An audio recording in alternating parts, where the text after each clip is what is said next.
Dumela bakulu, the nyame Tijan is here. I'm back, ndadzoka zvekare kunge musana. Ndine nyaya imwe yandiri kubata panapa muri Zimbabwe yandiri kusangana nayo. Pane nyaya iri kunetsa, nyaya yekushayikwa kwebheu kuri kuitika pane vakomana vana Jameson Timber nevanhu 78 vakasungwa nawo masupporters veCitizen Coalition for Change. But panyaya iyoyo zvaitika zvese, pane former president wavo anoitwa Advocate Nelson Chamisa akazobudawo ari kutaurawo nyaya maonero ake nemafungiro ake ari kutaura kuti the courts as guarantors of rights and liberties.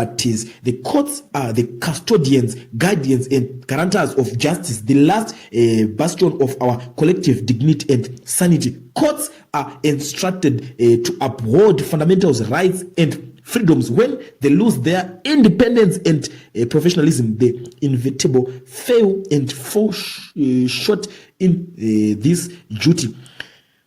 And when they do so, they inevitably surrender the frontiers of justice, rights, and fundamental freedoms to beasts who cannibalize the innocent and feast on citizens' liberties. The right to bail is one fundamental right that must never be compromised, neglected, or undermined. We will fix all this in no time.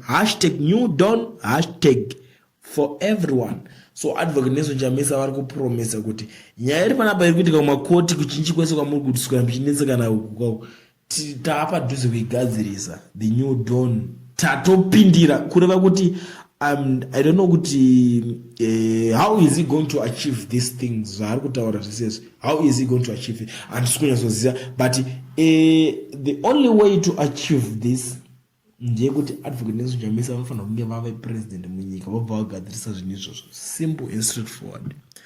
As long as vari kuopposition havana power ravanokwanisa kuita vachiti against macourts, because you still remember in 2018 vakatoenda vachiti ndabiridzirwa sarudzo dzemuzimbabwe ndobva vaenda kumacourts.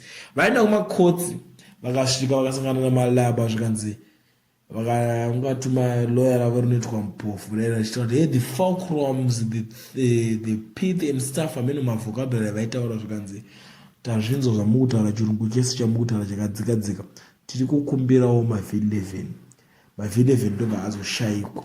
Pakanetsa nyaya yemavhi 11 zvikanzi aiwa hapana nyaya pabudai panapa was mimi mashaya mavhi 11 zvamataura zvese tazvinzwa chirungu chese mataura.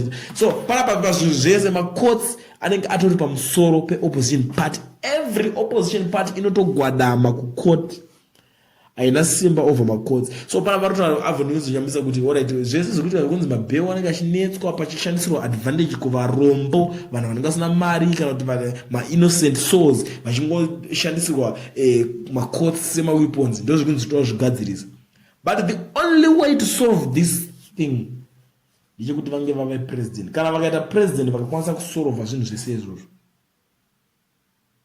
zvinenge zvatopera, because president ndiye ega anenge ane power yekuchinja masystems, because everyone knows that munhu wese anoclaima kuti macourts emuzimbabwe ari captured.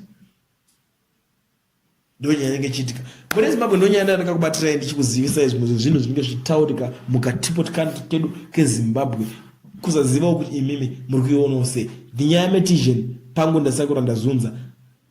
Tell me what you think in the comment section. I'm out.